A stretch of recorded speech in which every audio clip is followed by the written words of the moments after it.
Throughout all my years working in the travel management business, I was always amazed at how few of my colleagues had a thorough knowledge of the end-to-end processes. I knew why, but it still amazed me.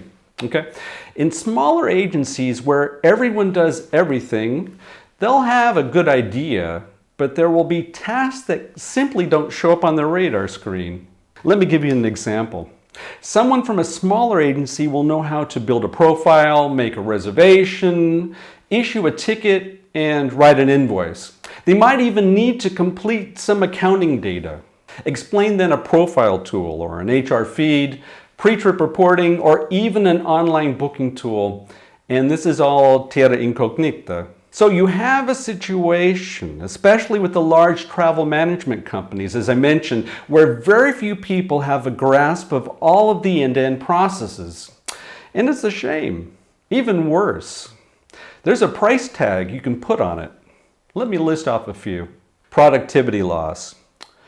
There's a definite cost we have if one is constantly making corrections and solving problems throughout the process chain, especially as a number of us know exactly where they come from. What about productivity improvement?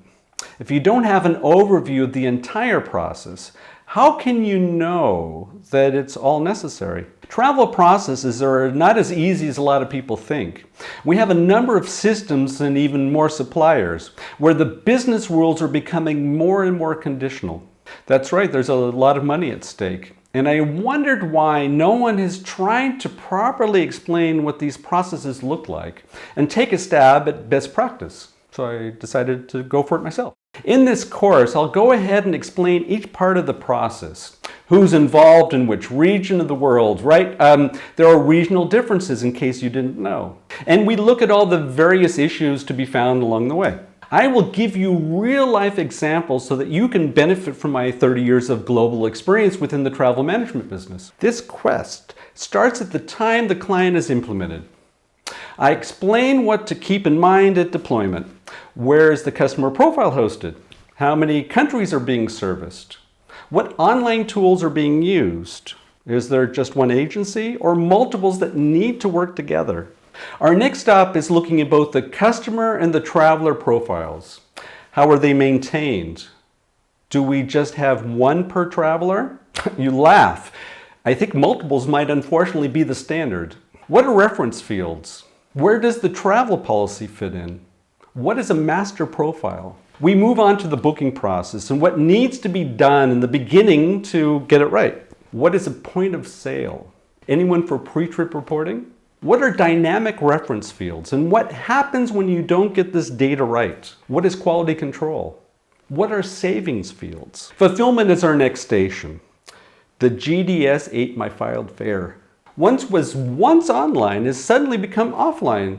What do you do? What are EBTAs and what about virtual payments? Question to Americans, do you know what a BSP is? Question to the rest of the world, do you know what ARC is? Use the phrase mid-office and different regions will start working on completely different tasks for you. Ouch. You mean an invoice is not always what you think it is? What is a collective invoice? Then there's the electronic invoice, and they all look different wherever you are in the world. How about Edifact? You ever heard of that one? Congratulations, you have the ticket and the invoice has been issued. Guess what? The traveler needs to rebook, so what do you do now? Our last stop on this quest looks at how the data is handed off for accounting, ticket reconciliation, and global reporting. Find anything worth learning about? I look forward to seeing you at our video lectures. Thanks.